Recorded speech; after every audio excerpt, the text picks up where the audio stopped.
চালের আটার রুটি অনেকেই এখনও কিন্তু ঠিকমতো বানাতে পারেন না। কাউরির হয়তো খামির ঠিক হয় না, কিংবা হয়তো জলের পরিমাণ কতটা হবে সেটা বুঝতে পারেন না। কখনো খামির শক্ত হয়ে যায়, কখনো নরম হয়ে যায়। আবার রুটি যখন বেলতে যান তখন আবার রুটির চারিদিকটা ফেটে ফেটে যায় এবং রুটি অনেক শক্তও হয়ে যায়।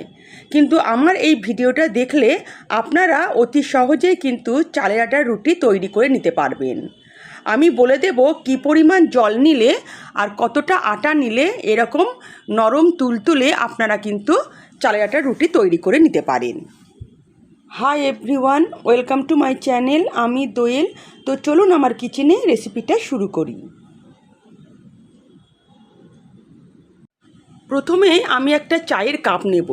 এই কাপের মাপ করেই কিন্তু আমি চালের আটা নেব এবং সেই সঙ্গে জলটাও কিন্তু মেপে নেব। তাই আপনারা যে কোনো একটা মেজারমেন্ট কাপ কিংবা বাটি নেবেন। এখানে আমি 2 কাপ চালের আটা নিয়ে নিলাম।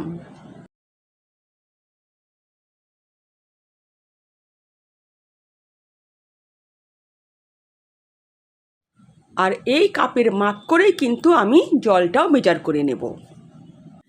গ্যাস অন করে একটা কড়াই বসিয়ে দিয়েছি। এবার সেই কাপের মাপ করে আমি কিন্তু 3 কাপ জল নিয়ে নেব। এখানে আমি যেহেতু 2 কাপ আটা নিয়েছি তাই 3 কাপ জল নেব। তাহলে প্রতি কাপে আমি কিন্তু 1.5 কাপ করে কিন্তু জল নিচ্ছি। 1 কাপ আটাতে 1.5 কাপ জল।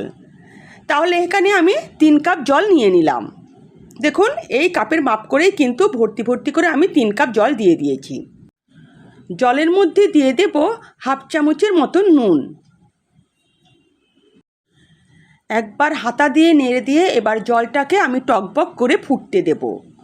যখন জলটা টকবক করে ফুটে উঠবে তখনই কিন্তু এর মধ্যে আটাটা আমি দিয়ে দেব। জল কিন্তু টকবক করে ফুটে উঠেছে। এবার আমি আটাটা দিয়ে দেব। আটাটা দেওয়ার সঙ্গে সঙ্গে আমি কিন্তু নাড়তেও থাকবো। এখানে কিন্তু গ্যাসের ফ্লেম এবার আমি লো করে দিলাম। আটাটাকে ভালো করে নাড়াচাড়া করে দেব। লো ফ্লেমে আটাটাকে আমি একটু সেদ্ধ হতে দেব।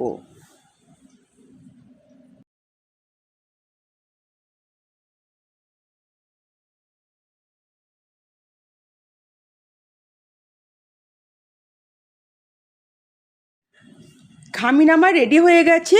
এটাকে আমি 5 মিনিট ধরে গ্যাসের মধ্যে নাড়াচাড়া করে নিয়েছিলাম।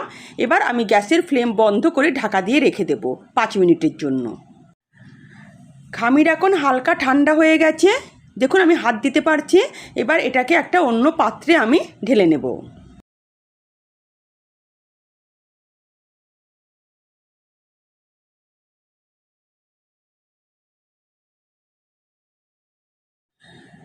আটার খামিরটা যখন হালকা গরম থাকবে তখনই আমি একটা পাত্রের মধ্যে ঠান্ডা জল নেব এবং তাতে আমি হাত ডুবিয়ে ডুবিয়ে, মানে হাতের মধ্যে খুব জল থাকবে না, জাস্ট হাতটা ঝেড়ে নেব এবং খামিরটাকে খুব ভালো করে আমি মেখে নেব। তাহলে খামির হাতে লেগে যাবে না এবং খামির কিন্তু খুব সুন্দর মাখা হবে।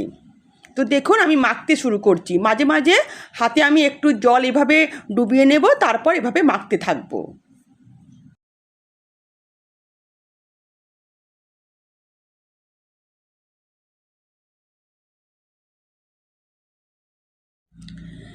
একটু একটু করে জল নিয়ে দেখুন, আমি এভাবে হাতের মধ্যে একটু করে জল নিচ্ছি আর এভাবে খামিরটাকে খুব ভালো করে আমি মাখিয়ে নিচ্ছি।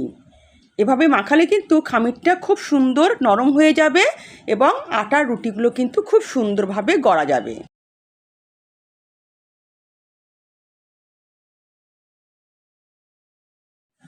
খামিরটাকে আমি খুব ভালোভাবে মেখে নিয়েছি। দেখুন, আটাটা ঠিক এভাবে নরম করে মাখতে হবে।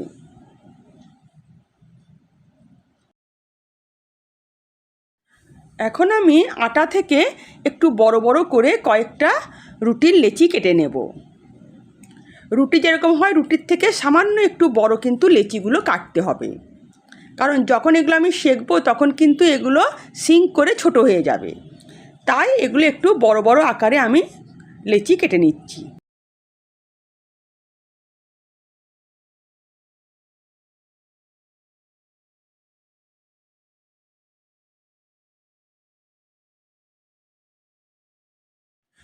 লেচিগুলোকে এবার হাতের তালুর মধ্যে একটু জল নিয়ে এভাবে আমি গোল করে নিয়ে চ্যাপ্টা করে নেব।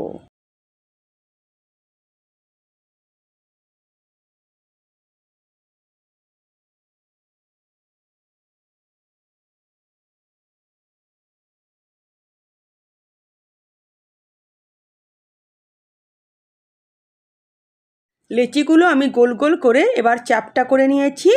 এবার আমি একটা থালার মধ্যে বেশ কিছুটা আমি চালের আটা নিয়ে নেব। এই লেচিগুলোকে এবার আমি জলুস করে নেব। দেখুন কিভাবে আমি জলুসটা করছি সেটা আমি আপনাদের দেখাচ্ছি। প্রথমে লেচির মধ্যে এভাবে আটা মাখিয়ে নিয়ে বুড়ো আঙুলটা দিয়ে এভাবে চেপে চেপে একটা থালার আকার করে নিতে হবে, আর মাঝের আঙুল দিয়েও চাপতে হবে। দেখুন চেপে চেপে আমি কিন্তু প্রথমে একটা থালার আকার করে নিচ্ছি। এভাবে করলে কিনারাগুলো কিন্তু ফেটে যাবে না। তারপর দেখুন কিনারাগুলো যে একটু ফেটে ফেটে যাচ্ছে সেগুলোকেও কিন্তু আমি বুড়ো আঙুল আর মাঝের আঙুল দিয়ে এভাবে চেপে চেপে কিন্তু বন্ধ করে দিচ্ছি। এভাবে জলুস করার পর যদি চালের আটার রুটি বেলা যায় তাহলে কিন্তু ধারগুলো ফেটে যাবে না। দেখুন কি সুন্দর একটা জলুস আমার রেডি হয়ে গেল। এভাবে আমি বাকি জলুসগুলো করে নেব। চালের আটার রুটি বেলার জন্য প্রথমে কিন্তু চাকতির মধ্যে অনেকটাই কিন্তু আটা আপনাকে প্রথমে ছড়িয়ে দিতে হবে, বেশি করে কিন্তু আটা মাখাতে হবে। হ্যাঁ, তারপরে একটা জলুস নিয়ে এবার আমি বেলতে শুরু করব। আটার জলুসের উপরেও আমি বেশ খানিকটা চালের গুঁড়ি ছড়িয়ে নিলাম। এবার আমি আস্তে আস্তে বেলনার সাহায্যে প্রেস করে করে আমি কিন্তু কিনারাগুলো প্রেস করে করে ভালো করে এটাকে বেলতে শুরু করব। দেখুন আমি কিন্তু কিনারাগুলোই প্রেস করছি, আর রুটি কিন্তু এভাবে ঘুরে যাচ্ছে।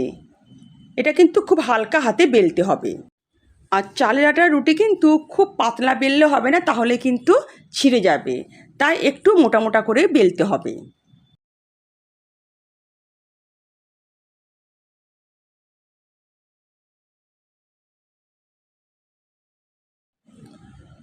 এভাবে চালের আটার রুটিগুলো কিন্তু সব বেলে নিতে হবে।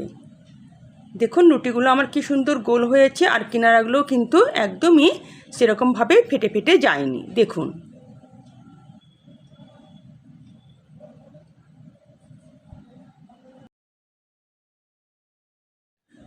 চালের আটার রুটিগুলো আমি সব বেলে নিয়েছি। এবার এগুলোকে আমি সেঁকে নেব। গ্যাস অন করে একটা তাওয়া বসিয়ে দিলাম। তাওয়াটাকে কিন্তু খুবই গরম করে নিতে হবে। তাওয়া খুব ভালোভাবে গরম হয়ে গেছে। এবার একটা চালের আটার রুটি আমি আস্তে আস্তে তাওয়ার মধ্যে দিয়ে দিলাম। এই রুটি কিন্তু খুব কড়া করে সেঁকা হয় না, খুব হালকা করে সেঁকতে হয়, কারণ এটা কিন্তু অলরেডি সেদ্ধ করা খামির দিয়ে আমি করছি। রুটির এক পিঠটা খুব ভালোভাবে সেঁকা হয়ে গেছে। এবার উল্টে দিয়ে অপর পিঠটাও আমি সেঁকে নেব। দেখুন এরকম হালকা করে কিন্তু সেঁকতে হবে। অপর পিঠটাও ভালো করে উল্টে দেব। এবার দেখুন রুটিটা কেমন ফুলছে। এর থেকে বেশি কিন্তু সেঁকার দরকার নেই। এবার আমি রুটিটাকে তাওয়া থেকে তুলে নেব।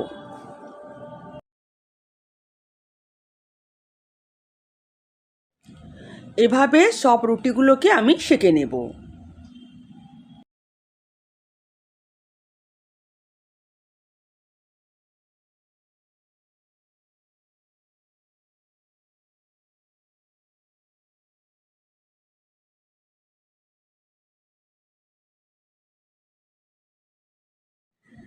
রেডি হয়ে গেছে গরম গরম চালের আটার রুটি। এবার চিকেন কষার সঙ্গে পরিবেশন করুন, খেতে কিন্তু দুর্দান্ত লাগে। যদি আমার রেসিপি আপনাদের ভালো লেগে থাকে তো প্লিজ আমার চ্যানেলকে সাবস্ক্রাইব করবেন, আর পাশে থাকা বেল আইকনও প্রেস করবেন, যাতে নিত্য নতুন রান্নার নোটিফিকেশান সবার আগে আপনাদের কাছে পৌঁছে যায়।